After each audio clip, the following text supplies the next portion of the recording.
Most people arrive in Milan expecting one specific thing: Renaissance art and classic historical architecture. But if you head southwest to the Zona Tortona district, you'll find the Museo delle Culture, or Mudec, which offers the exact opposite experience. Built inside the shell of a former Ansaldo industrial factory, the museum surrounds an ultra-modern, controversial architectural design by David Chipperfield. If you have limited time in the city, you have to decide whether navigating to this modern, commercialized cultural hub is worth leaving the historic center behind.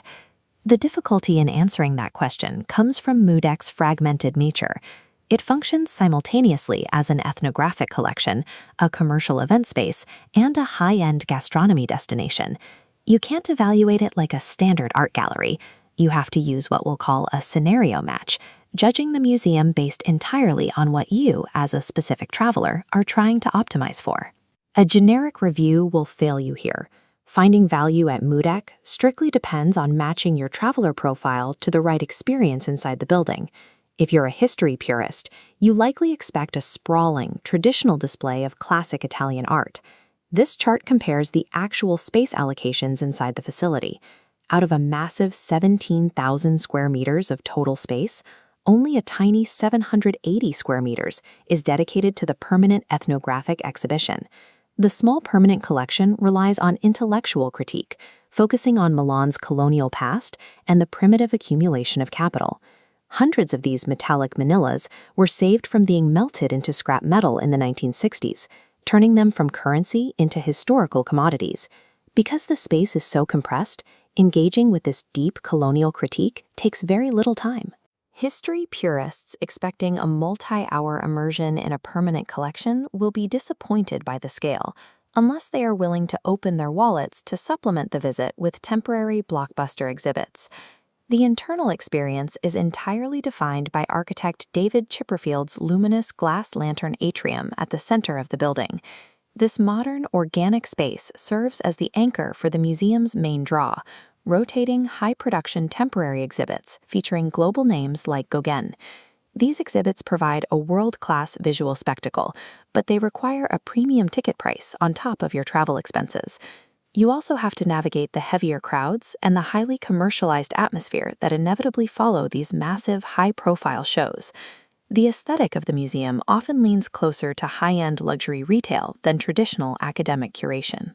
For travelers actively seeking visual spectacle and modern design, this track delivers a high return on investment despite the cost. The highest-end commercial aspect of Mudec sits on the top floor, Enrico Bartolini's 3 Michelin-star restaurant. This is a stark departure from a casual, traditional Italian meal. The dishes rely on extreme culinary complexity, carefully balancing sweet, umami, and sour, briny, and acidic profiles at once. The visual presentation of the food mirrors the demanding contemporary art context of the surrounding building. Consuming a menu this intricate requires a massive financial budget and significant mental energy to process.